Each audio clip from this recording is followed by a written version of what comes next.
Today's topic is how to rent your property. If you're a landlord or a property manager or aspiring to do either, you're going to need to watch this video. We're going to take you through 5 simple steps on how to rent your property. First of all, we need to make sure the property is fresh and clean. Now this might go without saying, but we need to make sure the property is spotless as a minimum requirement. So if the furniture or the interior as a whole of your property is a little bit dated and your property is actually located in a city, it's very likely you have plenty of competition and your room will struggle to rent. It will struggle to rent, and when it does eventually go, it won't go for the price that you would have wanted. So in a house share style property, just a simple lick of paint can increase the price of the room by 15 to 25 pounds. That's just for one room, so that's per room. Okay, new carpet or new flooring and a lick of paint, this is like standard cosmetics and it can really change the place. Alright, so you've now got a brand new product to take to market. And these are very simple things, but a lot of people just don't do them. Got a brand new product to take to market now, and given there's demand in your area, your product will now stand out amongst the rest, because most of the rest will be average. Not only will bring in a fresh, clean and tidy product to the market, help your property rent faster and for more, but it's also likely to attract a better tenant as well. So instead of somebody that's just looking for a cheap room to stay or a cheap place to stay, you'll get somebody who actually wants to be there and that will respect it a lot more. The second tip I want to give you is dress kits. Okay, dress the property. This makes a whole world of difference. We've mentioned it before in other videos, such as the 10-bed HMO tour. We talked about the dress kits that we use in that property, and let me tell you, that house rented very quickly. 10 bedrooms, all dressed up very nicely, really helps out the rooms. It does in every case. So let's start with the rooms then. So we want to dress the room. So what do we need in there? So we don't want naked beds. We want beds dressed, obviously with duvets, pillows, throws, cushions, to make it look nice and full, colourful, or a colour theme, to make it look nice, and maybe like a lamp on the side, some other decorations in the room, a candle. Just make the room look as if it's ready to move in immediately. This is going to help people actually picture themselves living in the room, staying in the room, and that's just on the pictures. When they actually come to visit the property in person, they're gonna really feel the atmosphere of the room. Maybe you've got the candles lit and the lamps on as well. It's a game changer, honestly. So it will definitely increase your chances of renting the room. Don't forget about the rest of the property, the communal areas, the places that people share. Okay, these places where people share facilities such as living rooms, lounges, kitchens. Don't be afraid to, spruce these places up as well. People see these as a shared space, so you can just dress the tables with dining equipment, plates and wine glasses and normal glasses already on the table. Put some cushions and throws on the sofas, make it look nice and eye-catching. Put some pictures up in the hallways, maybe a mirror or something, just make the whole house feel warm and colourful if you want, bright and really inviting and kind of cool. It's a lot better than having it plain, and it really does increase the conversion rate from people converting into actually taking a room and giving you their money. And when they actually come for a physical viewing, honestly, people notice the little things and they like it, and the smallest things can help engage their decision into taking a room. And just a quick one on that, I know a lot of people use dress kits with their rooms, and you reuse them, take them to other properties, maybe store them when you're not using them and reuse them again. We actually offer to sell ours, so we have the properties dressed up for the pictures online and for the viewings, and then if somebody actually likes the dress kit and likes the room the way it's dressed, we just offer the dress kit to them. So we say, would you like to purchase a dress kit with the room, and we charge them £100 one-off payment for the dress kit, and then they can have the room dressed with all the decorations and the bedding and everything already in there. So in all honesty, we don't really make much profit on the dress kit, because dress kits, they typically probably are around about £100, £80, so not really much profit made there.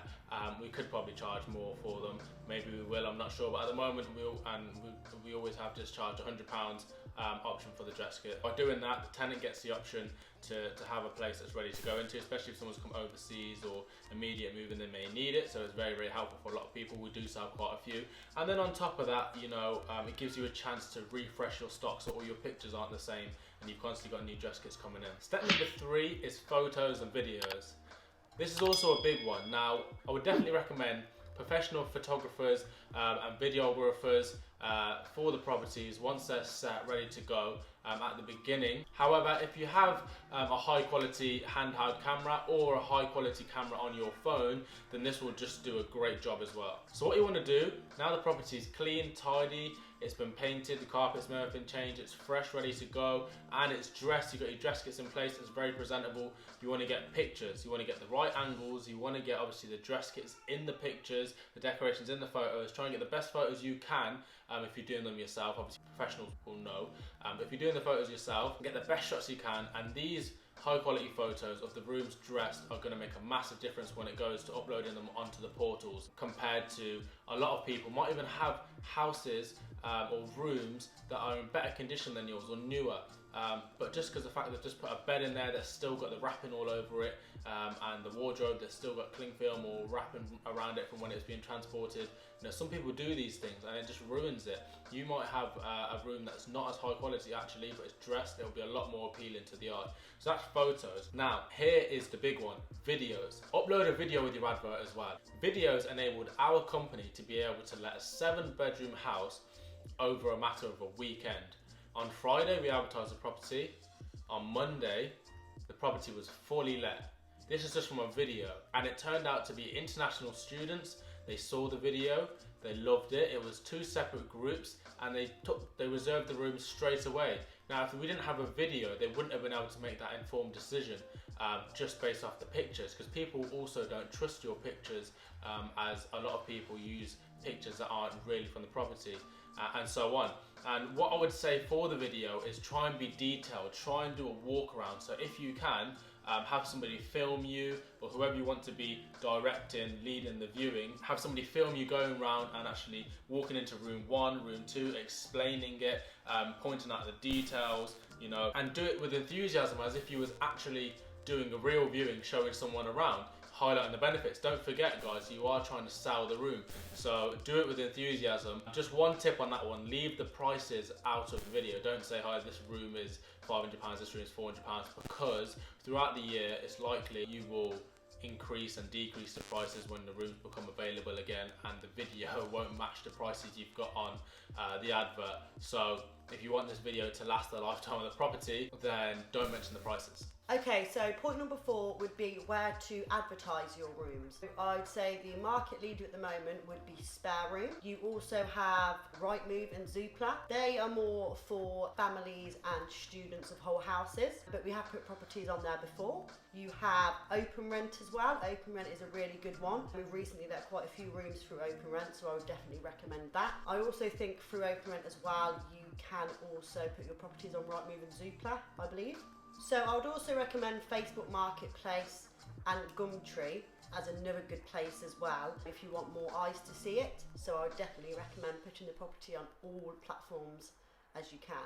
The only thing we have noticed about Gumtree and Facebook is they are generally weaker leads, and there are a lot of time wasters on there. However, we have let a few rooms from there, but they aren't the best of leads coming from there. Tip number 5 would be protect yourself from time wasters. So there's a lot of time wasters out there. We've had our fair share of them. In general, the hottest leads are going to be the people who call you up from your advert. They are the most keen. I mean, just today when we recorded this video, I had someone give me a call and they've taken the room straight away. So they are always the hottest leads. Don't get me wrong, some people do prefer to message and correspond via message on the platform. It doesn't mean they're any weaker than the leads who call, but people who call are generally just that little bit more interested as they've decided to pick up the phone and call you.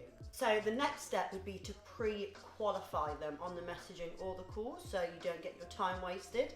So for us, it would be, obviously, we take students and full-time working professionals, but we do ask the question just so we can narrow them down.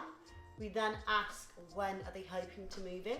We have had a couple of time wasters in the past where they don't want to move in for months and they've came to view and we didn't ask them before, so it was kind of, you know, we could have just spoke on the phone really. and booked in a viewing later on.